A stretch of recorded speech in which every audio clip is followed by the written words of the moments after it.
My name's Tracy, Rector, and I am the Managing Director of Storytelling for a global NGO based in Seattle, Washington called Tero. And we work in solidarity with Indigenous peoples who are protecting their collective territories, upholding their culture, and in general, leading the way for many of us to better understand how to be in positive relationship with one another and the earth and all beings. I'm really happy to be here with you today. I would like to say thank you to the Skoll World Forum for convening us together. Also, I'd like to say thank you to these 4 incredible leaders from around the world for making the time to be here with us today to share their lived experiences. And lastly, but not least, I'd like to thank you all for taking time this morning to showing up and being present for this conversation. Round of applause.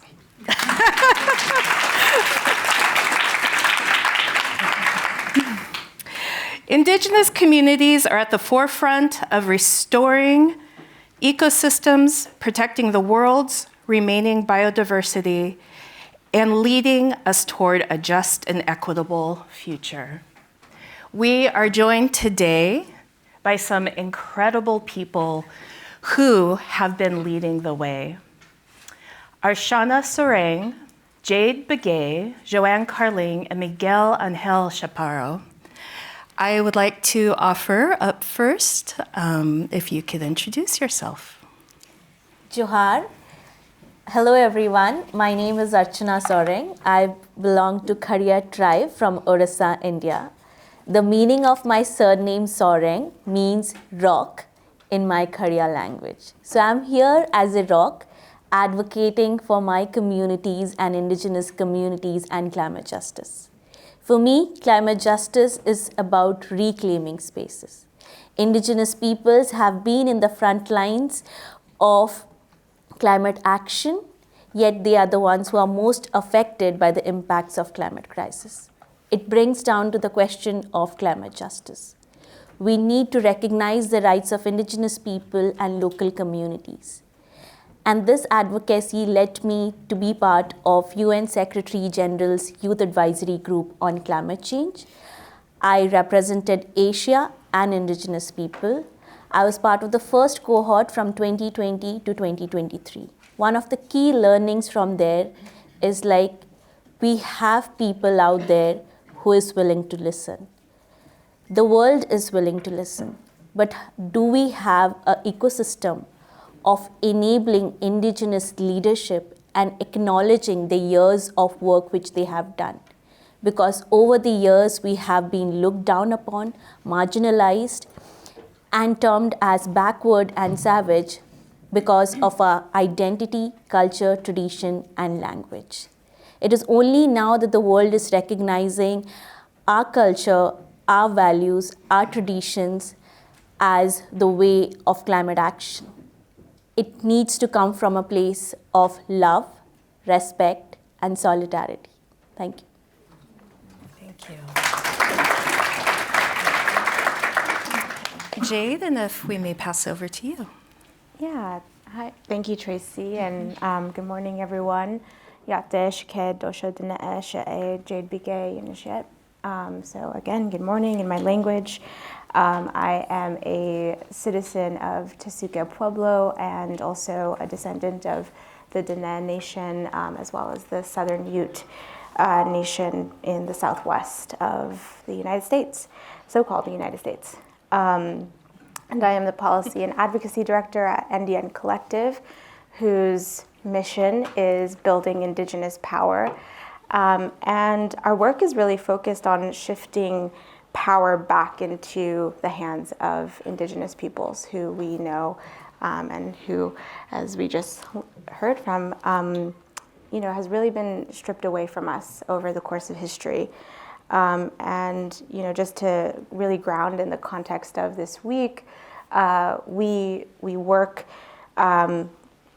and I should say actually we organize within philanthropy to really center the lived experience of Indigenous peoples in new models of philanthropy. So that's just a bit about what we do and myself, and pass it over to you, Joan. Okay. Good morning to everyone. I'm Joan Carling. I am a Kankanaey Igorot from the Cordillera, Philippines. Igorot means people of the mountain. So I grew up in the forest mountain back in the north of my country. I'm a lifetime activist since the age of 18. I've never stopped working for human rights, social justice, equity, and non-discrimination. And that relates to my identity as an Indigenous person. I work now with the Indigenous Peoples' Rights International. It's an Indigenous-led global organization addressing the serious problem or the global crisis of criminalization of Indigenous peoples and human rights violations with impunity. And we work in collaboration with different organizations, including human rights organizations. We have Global Witness here, but with also many organizations on the ground that are severely suffering from the issues of criminalization. So that's where I work now. Thank you. Bueno, mi nombre es Dodoringo en mi lengua, pero para facilitar es Miguel Ángel Chaparro Izquierdo.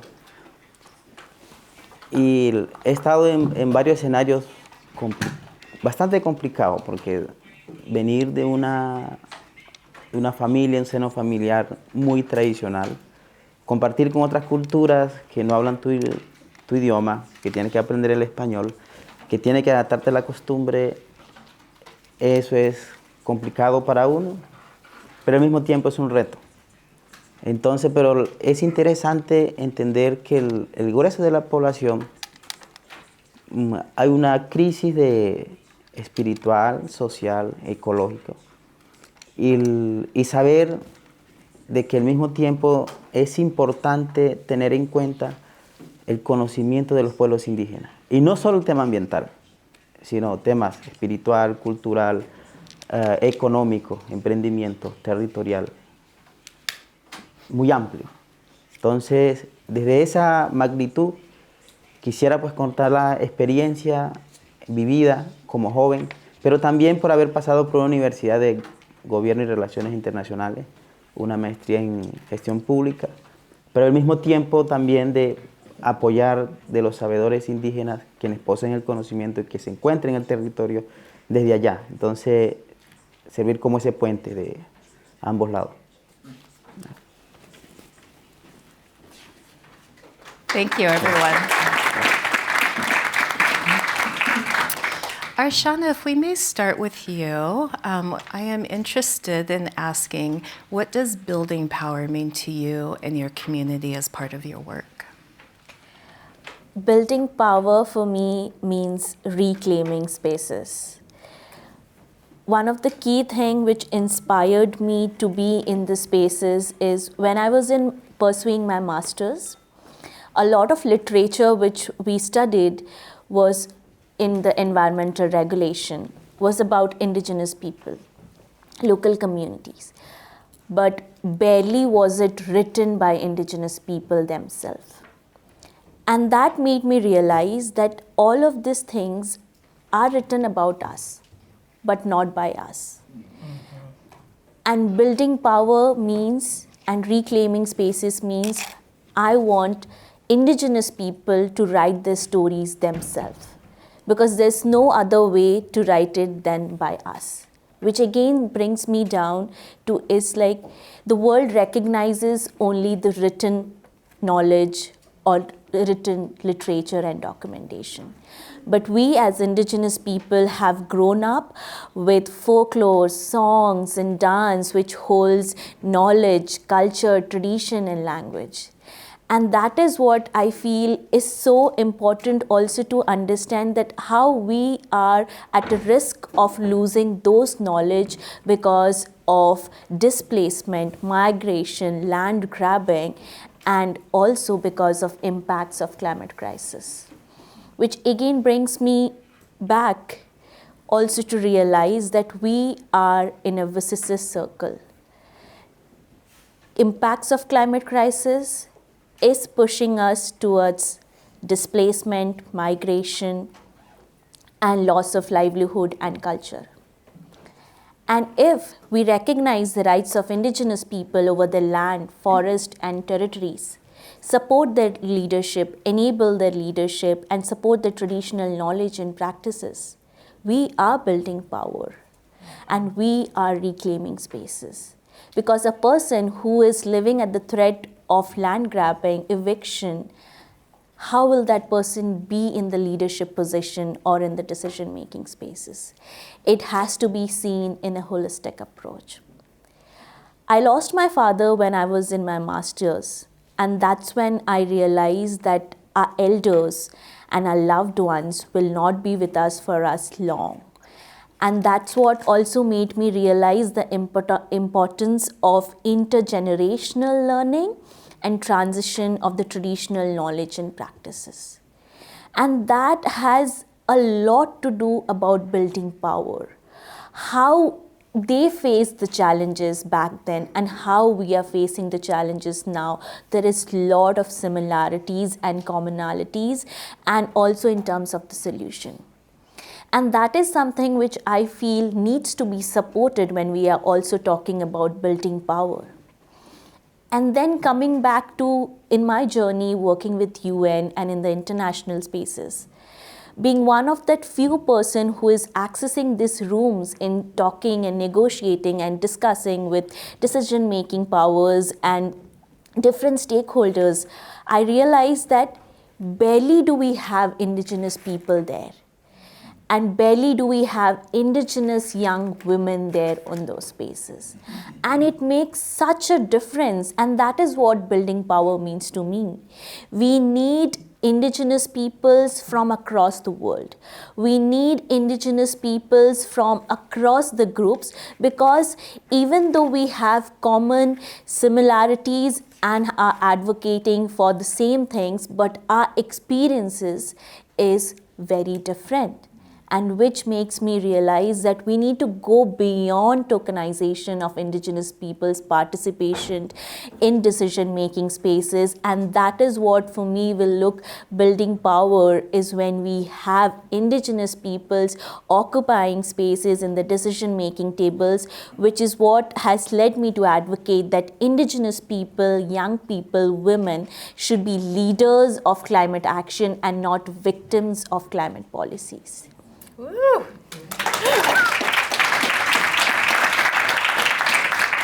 Thank you, Archana. Jade, building power is part of the mission of Indian Collective. What does it look like in practice for the work that you do? Yeah, well, first, plus to everything you said. And yeah, thank you for the question. I'm glad to kind of get a little bit more nitty gritty, because I think we stand behind everything that was just shared. So, you know, just to name, we're all familiar with the fact or the statistic that 0.3 of all philanthropic dollars go to indigenous peoples.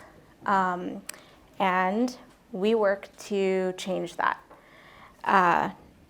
And so, you know, in practice at Indian Collective since 2019, since our founding, we've been able to move over $32 million to 600 tribes and indigenous groups and island nations in North America.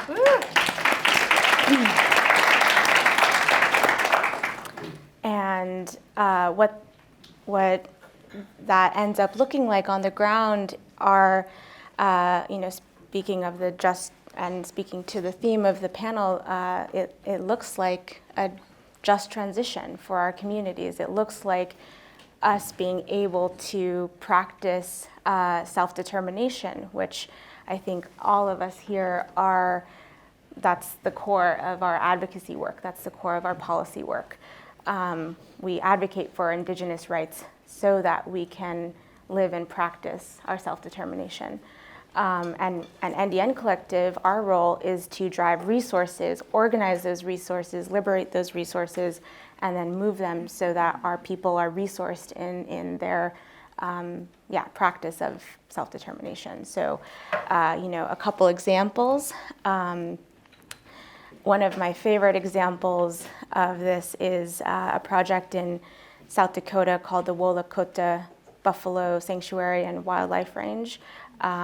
It's a Lakota-led project to revitalize the buffalo population, which, we all know the very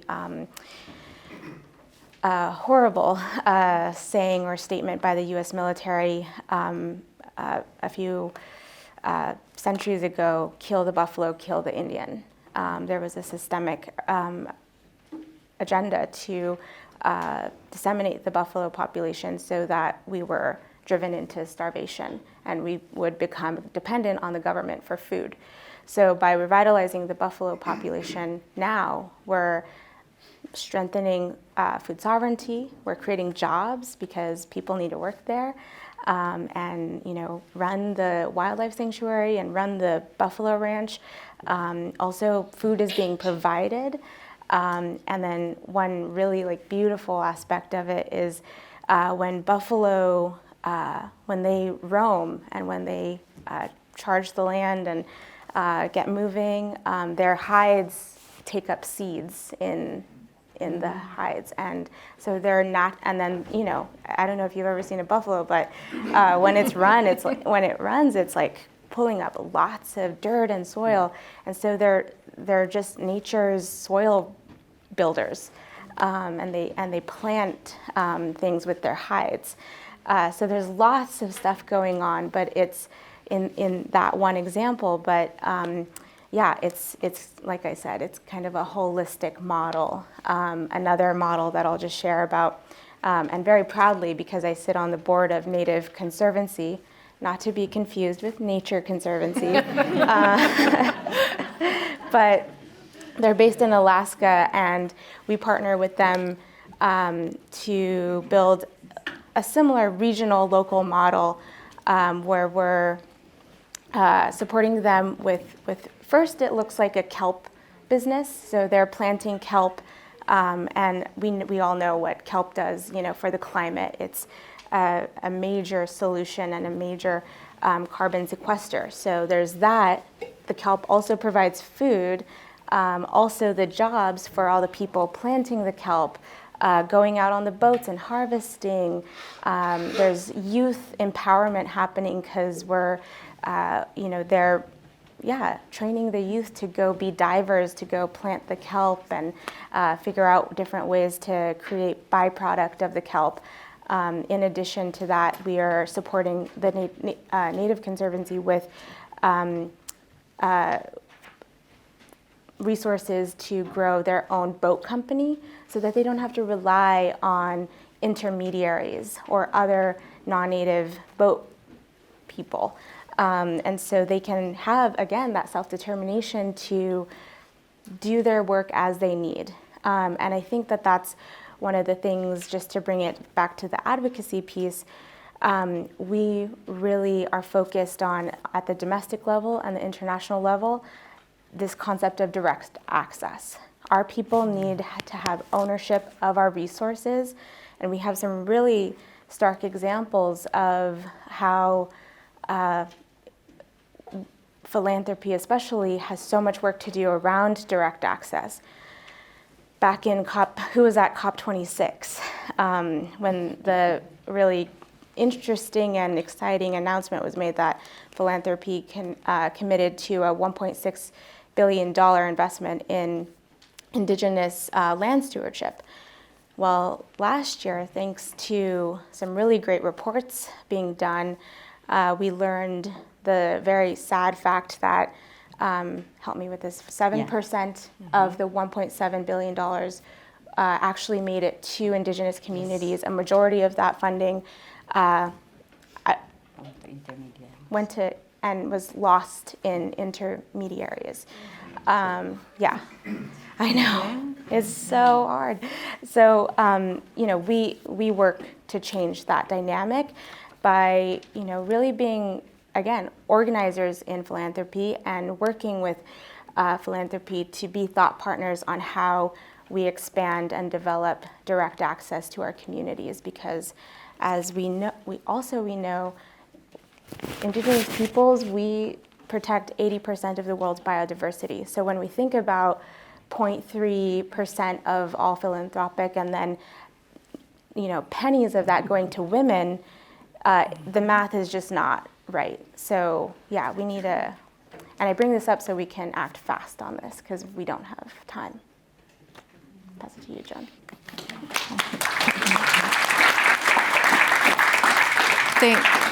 Thank you, Jade. I hear in which you shared both systems building, but also holding institutionalized systems accountable, which is essential. Thank you for that. And one thing, sorry, I can just add one quick thing. We also work to help this community and the larger community, especially when it comes to moving investments, really define what it means to work with Indigenous peoples. So in the US, we really advocate, especially with the US government and all the funding streams we're seeing there, to work with Indigenous-led groups, meaning 70% Indigenous staff and board. So those definitions are really important as well. Thank you. Joan, building power, I see the work that you've done and are doing as global initiative building power across Indigenous communities. Can you speak to that and the change that you are seeing through IPRI? Okay, thank you, Tracy. For me, building Indigenous power means reclaiming and restoring our harmonious relations with nature, and reclaiming living in harmony with nature. And what does that mean in real terms? It means challenging and dismantling the power that is destroying the earth. That is the reason why we have the climate crisis now. So empowering Indigenous peoples means disempowering the destroyers of nature. And that is not simple. A lot of Indigenous peoples are in the front line, sacrificing their lives to protect us, to protect nature, to protect the air we breathe, to protect the animals that nurture us, to protect the plants. If you look at the information on how many people, how many environment and land rights defenders were killed, 60% are from Indigenous communities. And that is not coincidental, right? Because we live. Our survival depends on how we protect and nurture our relation with nature. And unfortunately, those resources are targeted by greed, by vested interests. And if we don't change that relation, we will never get back to living in harmony with nature. We will never get back to that situation. So when we say building Indigenous power for just future, that means ensuring the protection of the stewards of nature, right? Mm-hmm. That when we stand up against the destruction of forest, we have your backs. Mm-hmm. When we stop fossil fuel mining, we are recognized for that. But the narrative now is that we are enemy. When we do that, we are considered enemy. And that is why they get away with murder when we are killed, right? When we are arrested, when we are criminalized. That is still the reality that we see around us. If it's And the reason why is because the powers that be now refuse to recognize the alternative that we are presenting, the alternative of having a sustainable way of living, the alternative of low emission carbon lifestyle, the alternative that we need to protect and sustain the resources for the future generation. That has always been the value of indigenous peoples. Our leadership is based on the value of upholding the common good. It's based on the value of sustainability, that we do not use the resources, not just for ourselves, but for the future generation, for the children to come. We use the resources for what we need now and for the future. We do not look at the forest as commodities of trees or even carbon. Our value as indigenous peoples is beyond the value of commodity. And that is what we are telling. That is what we are putting on the table. Look, we need to recognize, we need to value things for what it provides us. We need to put back our reciprocal relations with nature if we want to have a just future. And in that just future, we need to recognize that it's indigenous peoples leading the way for sustaining us in the future. Now, I want to tackle also the just or social equity. And this may sound as a voice in the wilderness, again, but I'm just concerned that with the trust now on the just transition, especially in relation to renewable energy, which we fully support, we need to do away with fossil fuel, but we need to be careful with the just transition to renewable energy. We need to make sure it's aligned to social equity and human rights, because again, it's our resources that are going to be used. It's our lands that are going to be used for solar, for windmill. And it's again in our territories that transition minerals are going to be taken in. And my fear is that if we are not recognized for the role and contributions that we play, it's another form of colonialism. It's going to be a continuity, what I call as green colonialism. But we can act together so that we will not reach that point, right? That with indigenous leadership, with building our power, we can prevent that by ensuring that we act, we solve the climate crisis, like what my others, by putting us in decision-making position, that we are part of the solution, we are not the problem, we are not the enemy, that we need to be, we need to put our perspective, our values into account when we find solutions for climate change, because we embody the solutions for climate change. And that is building a just and sustainable world for all of us. Yeah.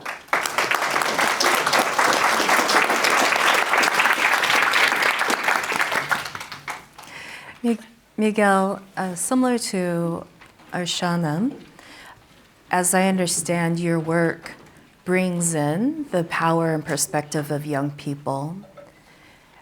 How does this work build power for your community by involving the voices of our youth?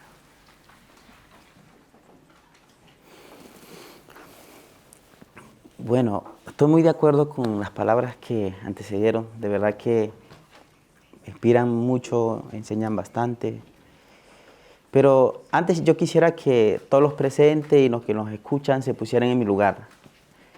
¿Sí? Tuviera con una ropa diferente, con una mochila de su pueblo, con el cabello largo, quizás digamos el caso de los varones. Desde ahí juntos pensemos en un mundo, en un momento desafiante. Porque el tema de ser joven y entender de que perteneces a una cultura, perteneces a un territorio, que eso tiene un conocimiento y hay otras formas de vida alrededor, que no es solamente de las personas, sino del agua que se encuentra en los árboles, los animales, los pájaros, el fuego. Una suma de conocimiento de que hace que el sistema de vida funcione. Y ahí está la persona, las comunidades indígenas, que se entiende con su territorio. Pues cada pueblo indígena le fue dado un conocimiento, un territorio para que esto funcione.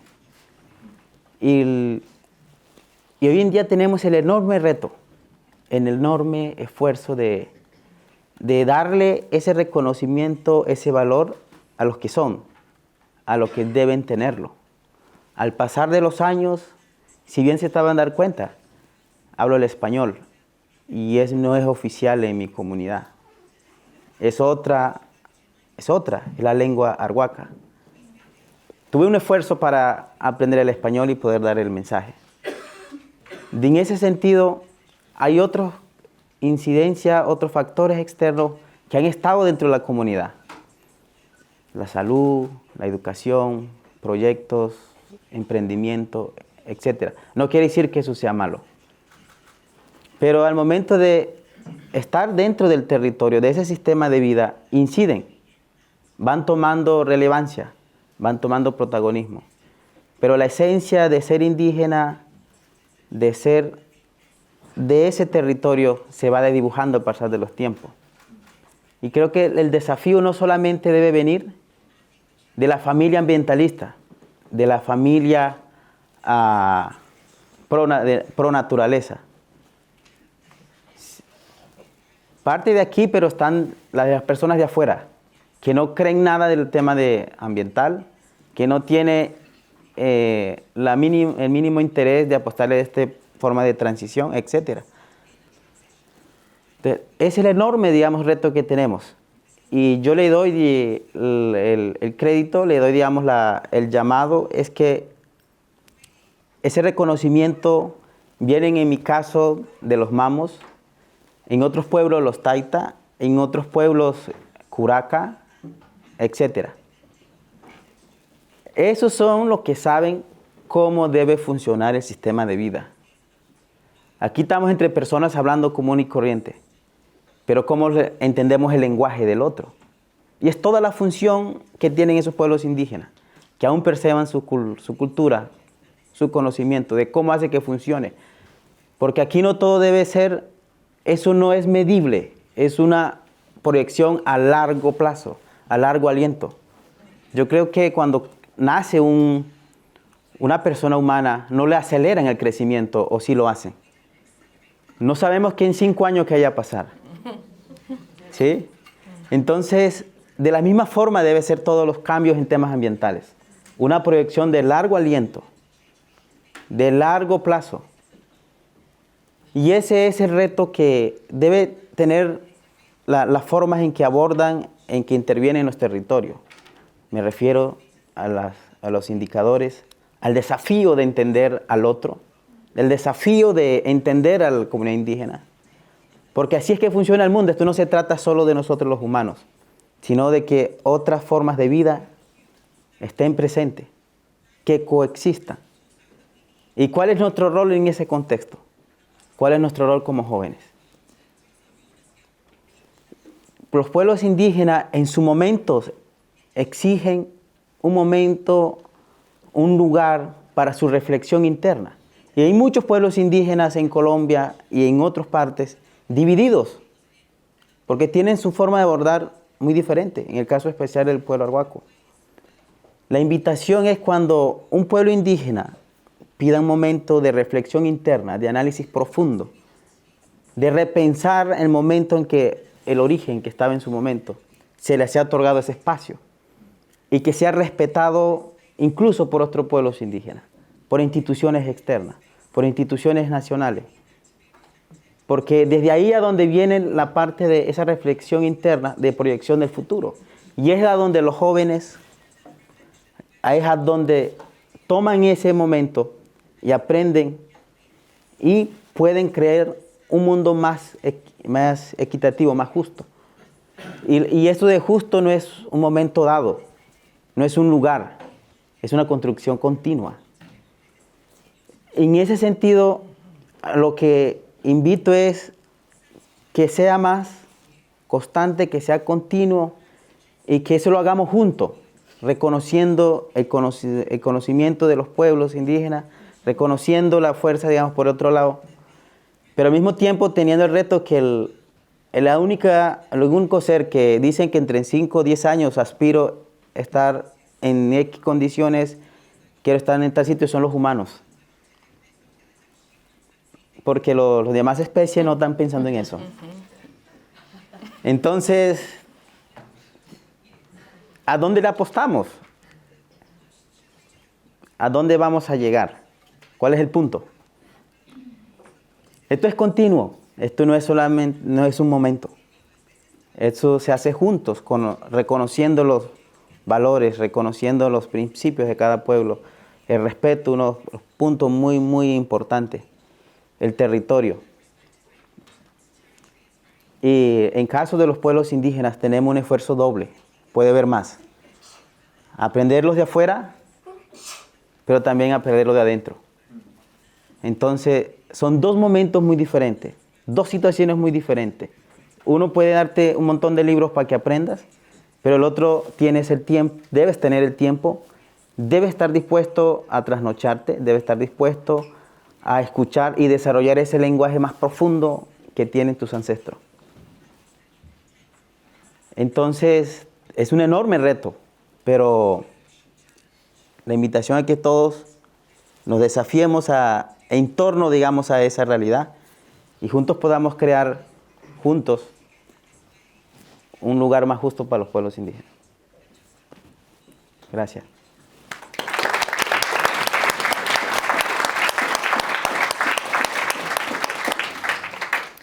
Well, we are at the moment to open up the conversation to you all, the delegates. And I just want to say I'm so grateful for the four of you leaders opening up this dialogue. And I feel like we can be here all day, actually. This is just the top of the conversation. So, yes. Please go ahead and raise your hands, and we would like to, for the next 20 minutes, hear from you all right up front. And if I can just ask people to ask questions, that's important as part of this conversation.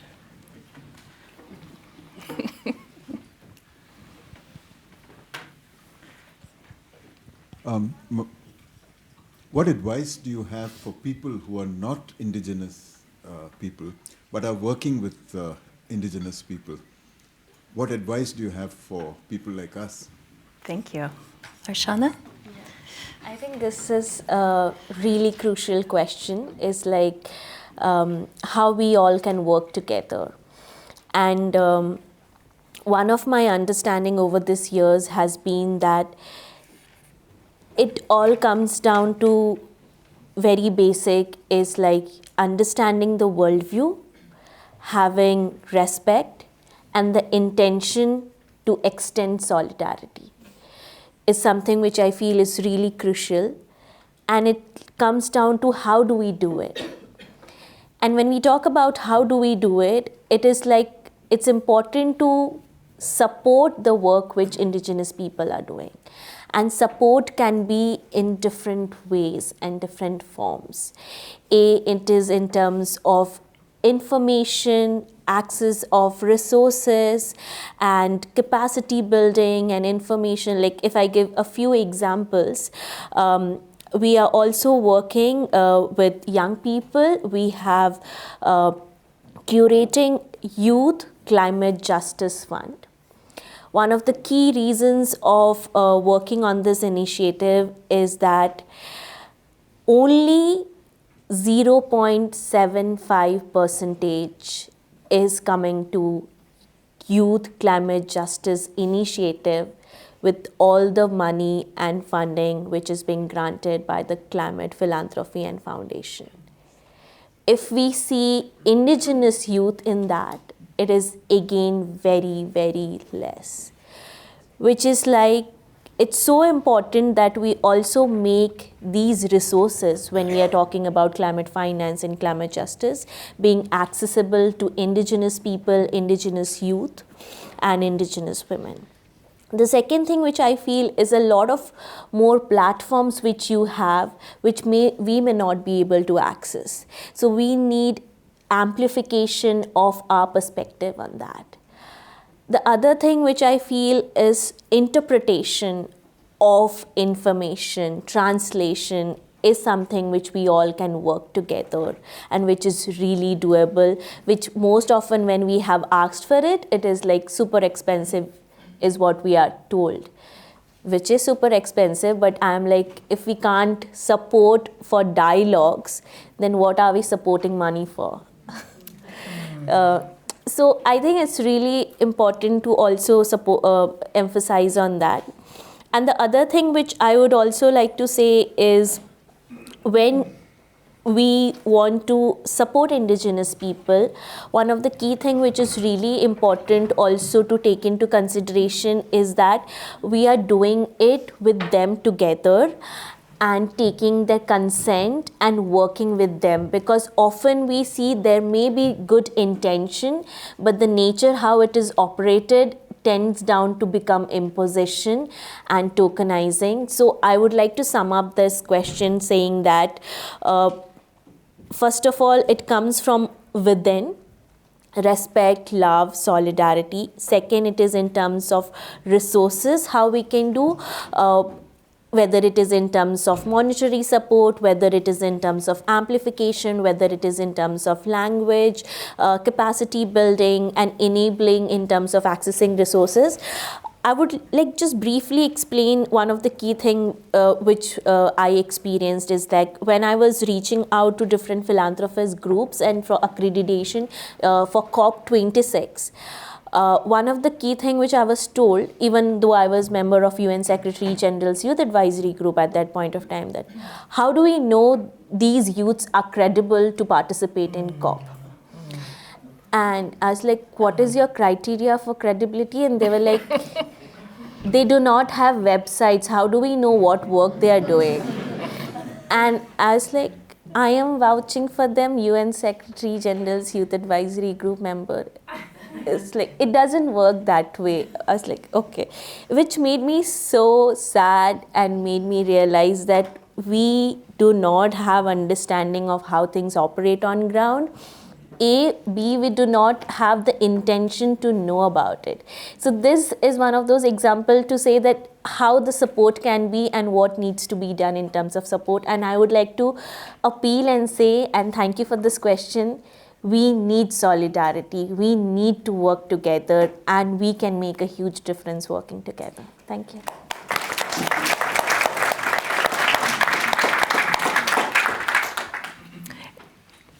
Jade, may I also ask you, in terms of advice for non-Indigenous and those trying to become better allies, what advice do you have? Yeah, so I again agree, and I think I think just honing in on what solidarity could look like, and just kind of highlighting and underscoring what's been shared here. Working with groups or people who are taking an Indigenous rights-based approach. I think, you know, a part of one of the principles of direct access is capacity building, as well as understanding that, you know, we need to go beyond the tropes of how we move resources, which is, when it comes to Indigenous peoples, like mostly to forest regions. We need support in deserts, in the Arctic, in, sorry, what was that? In other ecosystems. Yes, other ecosystems, yes, exactly. But also I think there's a trope around funding, like when it comes to Indigenous peoples again, like culture and environment, and that's well and good, and we do need resources in those areas, but also supporting Indigenous-led science, Indigenous-led approaches on health and policy. I think, in my work as the policy and advocacy director at NDN, I see a real tension between getting some of my work funded, which is, let's be real, kind of boring, not sexy. I sit in hearings and I read pages and pages of policy, not really cool. But it's it's critical work. It's that translation work. I am a translator to my community on what's happening to us and what decisions are being made for us and are going to impact our daily lives. But funds tend to go towards the flashy things.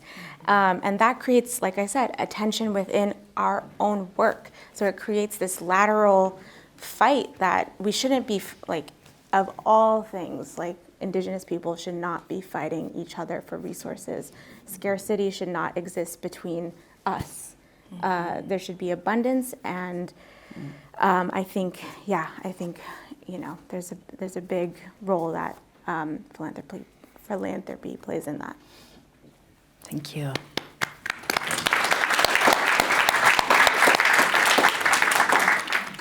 Joan, advice. Yeah, for me, it's solidarity in action, and I want to relate to my work with Indigenous Peoples' Rights International, where we work directly with communities under threat, and we're receiving a lot of requests for frontline defenders, for families and communities whose leaders are being arrested and jailed, and they don't have any access to justice. How many Indigenous peoples are in jail without access to justice? We're overly represented in jails around the world for simple things, that somebody just went to the forest to get honey, for someone that just cut a tree to build his house, for someone who went fishing for food. They ended up in jail and nobody is helping them. I'm sometimes, when we receive this kind of request, I feel sometimes so helpless because we don't have the resources to give them. And it's a matter of life and death for these people, for their families, for their communities. Right? So for me, solidarity in action is preventing these things to happen in the first place. By being with us in asking for the protection of our rights, in facilitating access to justice, in calling attention and accountability to those who are doing this, right? So, and that is what we need. What we need now is for people to stand by us, to recognize the role that we do, for that we are putting our lives at risk because we want to have a better future for everyone. And that's when we need your help.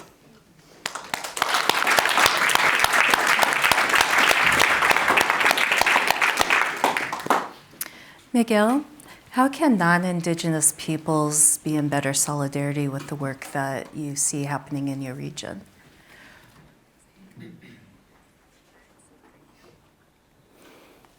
Bueno, primero que todo es pues tener la voluntad, tener la solidaridad y las ganas. Y entender a la comunidad indígena donde se quiere llegar, escucharlos. Y en las comunidades indígenas hay múltiples formas o campos de acciones que se puedan realizar por jóvenes, mujeres, ancianos, naturaleza, tierra, biodiversidad, etc. Entendiendo eso, yo creo que va quedando muy claro qué debemos hacer y qué no debemos hacer. Porque no se puede crear una relación de ventajas para el uno y de ventajas para el otro. Ni tampoco que el otro entro para que se parezca a mí. Entonces el reto es cómo crear esas conexiones de ambas partes. Y por eso entender muy bien las comunidades es muy, muy importante. Tema de solidaridad, de comprensión, de retos de ambas partes, porque también queda desde la comunidad indígena entender el otro, pero el otro también entender a las comunidades indígenas. Entonces sería básicamente eso, porque asuntos internos hay muchas cosas que se pueden trabajar, pero para dar los primeros pasos, para mí sería eso. Yo creo que podría haber mucho, pero desde mi orilla sería eso. La primera parte de entender el otro, unos entendimiento básico de como principio de relacionamiento, definir qué se puede hacer y qué no se puede hacer y crear ventajas justas en igualdad de condiciones y no ventajas para el uno y desventajas para el otro. Sería eso, ¿no? Gracias.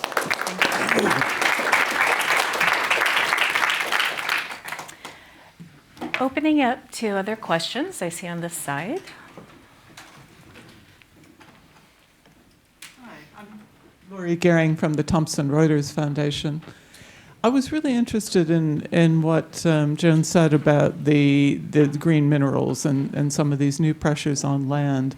I know that you, for a long time, you've faced these pressures on indigenous land over, a lot of issues, deforestation and fossil fuel infrastructure and other things, depending on where you're located. But I'm curious whether you see this problem of people promoting good uses of land as something really fundamentally different that you're facing now. When you have someone coming to say, we're doing this for the green transition, this is excellent, we need these solar panels, we need this hydroelectric dam, we need those green minerals, we need all of this is a good thing, why are you standing in the way of it? How is that really fundamentally different for you now, or is that just sort of a continuation of what you've been dealing with all along? Thank you. Okay. Unfortunately, it's practically the same. That's also why what they're saying is this is actually the opportunity for us to work together for the just transition, right? If we do things differently now, but the way the just transition, all these renewable projects are being done is business as usual. Take the case of the Sami. This is Norway. They developed a windmill in the area of the Sami people. That is where the reindeer herding activity is happening. And the Sami people said, can you please move the windmill farm somewhere that will not affect our reindeer herding? We support that project for renewable energy, but please move it somewhere else. But then the government said, no, it has to be here, because if they move it to Oslo, it's not a beautiful sight. So they said, don't worry, it will not affect your reindeer. So they just established the windmill. And true enough, the reindeers avoided that area, and they start to go hungry. So what the Sami did, they filed a case in court, saying that their lifestyle, their rights were violated, and they won. They won. The Supreme Court said that the government has violated their cultural right, their right to live as distinct people with the reindeer. That was the decision of the Supreme Court. And the government refused to implement. And this is where the youth leadership came in. After a year that the government has not been implementing the decision of the court, they went and demonstrated in front of the Ministry of Energy. The youth took the lead. And they were even forcibly taken away by the police. But it generated a very broad support among the Norwegians. They joined them in that action until the prime minister, apologized for what happened. So it's like that, and the same case in Lake Turkana. The Supreme Court also upheld that the community land rights of the Turkana people in Kenya were violated by the windmill. And by the way, it's the same windmill company. Also the same company that is also being protested by indigenous peoples in Mexico for the windmill. So it's an imposition again. And that's why I'm saying that we have, if we want to do the just transition right, we need to partner. Because we need to be part of the decision making. It's not that we are against. We are not against this. It's just being imposed on us. And that is going to be the case again on those transition minerals. But the big question now, and this is where we need to have a holistic approach on how do we actually solve the climate crisis, right? Because if it's a business as usual where we just transition from fossil fuel to minerals, to transition minerals, it's the same. We will have the same. But we need to think through, like for example, energy is wasted because of bad management of energy. The other one is mass transport is not supported. Are we going to create millions of EVs, of electric cars, instead of supporting, subsidizing mass transportation? That will also address the inequity, because who affords electric cars? It's the rich. So if we don't put in the equation how we really address production and consumption that is unsustainable, that is causing social inequity, and we proceed with business as usual and again use the minerals in indigenous territories, where will we end up? We are again sacrificed in the name of climate change, sacrificed in the name of green transition, and our colonialism continues. That's the context.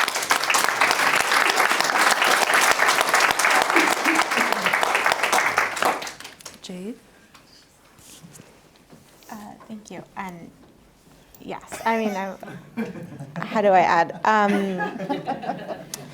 I mean, we're, bringing it into the U.S. context, we're seeing what was just shared, this fast tracking of permitting to these companies and also the fast tracking by gutting environmental protection laws. In the U.S., at the helm of that is Joe Manchin. And again, just to lift up, this is why self-determination, yes, direct access to our communities, those are two things that I'm just going to keep drilling on. But those two ideas or concepts or practices or guidelines are really foundational to how we protect our communities in this moment of this green revolution, transition, however we're calling it. And I think what you were sharing about these funders or philanthropy asking, like, how do we gauge credibility? It's like, look for the folks who are working on advancing self-determination, who are speaking about an indigenous rights approach, who are talking about uplifting FPIC and educating us about free, prior, informed consent. What is the UN Declaration on Indigenous Rights, of Indigenous Rights? And becoming really familiar with that, so we're not always doing the education on those pieces, because that's also a part of, the dynamic is we're often, being asked these questions of like, how are people credible? It's like, okay, where do we begin? Like 101, and catching people up to speed about all the education that's involved in understanding our issues and what should be the guidelines for how we're working together. Thank you. We have just 10 minutes left together today, and I apologize for not being able to take more questions. I do want to leave the last word with our guest, if we can go down the line, starting with you, Archana. And I'm sorry to cap it at 2 minutes each because I really want to hear more of what you have to offer. But if you could just share parting words and how people can support the work that you are doing and part of. Thank you so much for joining us here. I would like to say that,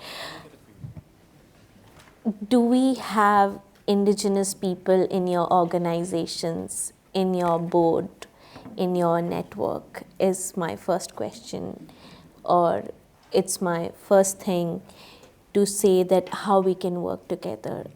I think it's really important to have a conscious decision to work around more Indigenous leadership and participation in your work domain. And that is which will also give us opportunity to access the spaces, reclaim the spaces, and build it together. Because it's not only about representation, but it's also, again, as we are talking about building power, to have those perspective and nuances being part of the critical strategy, critical action towards climate justice. The second thing which I feel how we can work together is like the question around just transition. I would like to add upon that and bring it to a context, is that when we are reaching out to funding agencies or philanthropists for support, they are saying, we work only in just transition, we work only in health, we work only in livelihoods. I think this bifurcation and clear block is also a challenge. We need to work in terms of seeing intersectionality, that how Indigenous people are also working on climate, on health, on livelihood, on just transition. Because if you are working on green renewable energies, it's also leading in terms of just transition. And if you don't take into consideration Indigenous people into consideration, then we are missing out on the larger picture, which is again brings me down to the fact, as Joan was saying, I agree to that, is we are the ones who are always bearing the cost. Why us? When giving the context is like 80% of the world's biodiversity is protected by Indigenous people when they're like less than 5% of the world's population. This is why we need to support them. And it also comes down to, can we do research together? There is enough of evidences and research already done. Can we continue to amplify the already done existing research with more nuanced perspective and putting it in this context? Can we ensure that there is fund allocation to Indigenous people and local communities? And I would say, as there are communities who do not need money, who do not want to take money, but they need support in different forms, in capacity, in amplifying. So it's also not flooding communities with funding, but also identifying and discussing with them, what do you need? What help do you need? And this is the question we are barely asked. It's like, I know what to do with you. I know what to do with you. How do I support you? So at the end, I would say that we all can work together in different creative ways and creative forms. What it requires, and which we lack in this world, is seeing the other counterpart as a human being, as a person who has knowledge, who has work, and also seeing that how we all are important to lead a sustainable and healthy life, and also at the same time for our Mother Earth. Thank you.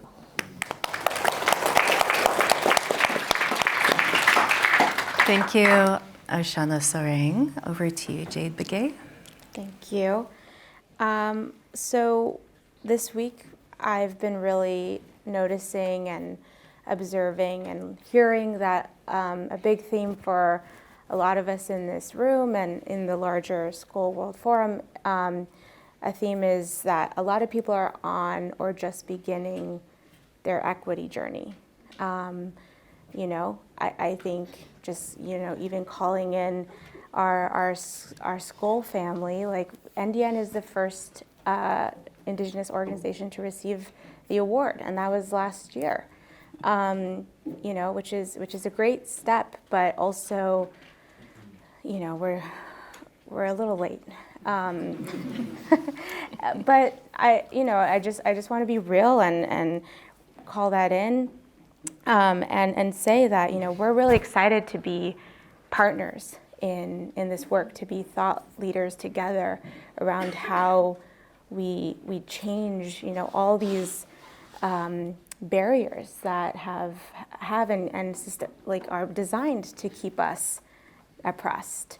I just want to share an example. Back in the U.S., there's an exciting opportunity around. There's a big climate policy that's in implementation right now. It's the Inflation Reduction Act, and there's some really exciting stuff happening with some of these grants that are coming out of that, where agencies we're seeing something that's never really happened before, where agencies are asking us, how do we design these applications? How do we make these applications as easy as possible? And it's cool. It's because we get to really help with how they're deployed and how our people are able to engage with them. They're asking tribes, they're asking folks like NDN, and I think we need to see that modeled in spaces like this. So, just to say we're really excited about supporting our community, our larger global community around just how do we improve and how do we support you all with your equity journey. Thank you. Reducing barriers and increasing trust. Joan Carling. Like Jade said, also for the 3 days that I'm here, actually gives me hope. I've been attending several events, talking to a lot of people, and I feel everybody's trying to contribute to change the world. Mm-hmm. And for me, that's very inspiring. We're trying to change the world, right? And each is doing what they can in their own realities. And if we work together, because I think what we also need, in addition to the initiatives that we do, the efforts that we do, is to work together to dismantle. We need to dismantle the system that is causing this problem on climate change. We need to dismantle the system that is destroying democracy. We heard that yesterday. We need to dismantle the system that is marginalizing the majority of the people, and we need to work together to build the system, to empower those that are in the margins. That is what we need to do. That is what we need to put more effort. That is the elephant in the room. Let us confront it. We can take small steps, but we can take bigger steps together. And that is what I actually carry with me, the hope that with the solidarity and collaboration that we build, we can challenge the system. That is the real power. That is the real power. Yes. It's a power that will come from all of us. Thank you. Yes. Miguel, parting words for all of us in this room today? Sí, por supuesto. Qué chévere estar aquí en otros sitios de personas, estoy muy de acuerdo con Joan, de personas que quieren cambiar el mundo, de que quieren hacer algo diferente y algo que nos convoca con mucha urgencia es el cambio climático.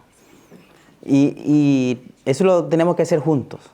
No se hace solo, tenemos que ser todos juntos, desde su lugar donde está, desde su trabajo, desde su organización. Y para afrontar esto, los pueblos indígenas es el mejor aliado para contrarrestar el cambio climático. Y hay que buscar que los pueblos indígenas saquen lo mejor que tienen, desde su sabiduría, desde su conocimiento, saquen lo mejor que tienen en sus comunidades y juntos podamos enfrentar esta devastadora o la forma en que ha venido de crisis en lo político, en lo espiritual, en lo ecológico. Y sería eso, y juntos construir esto, en caso de los pueblos indígenas, que tengan un lugar más justo. Sería eso.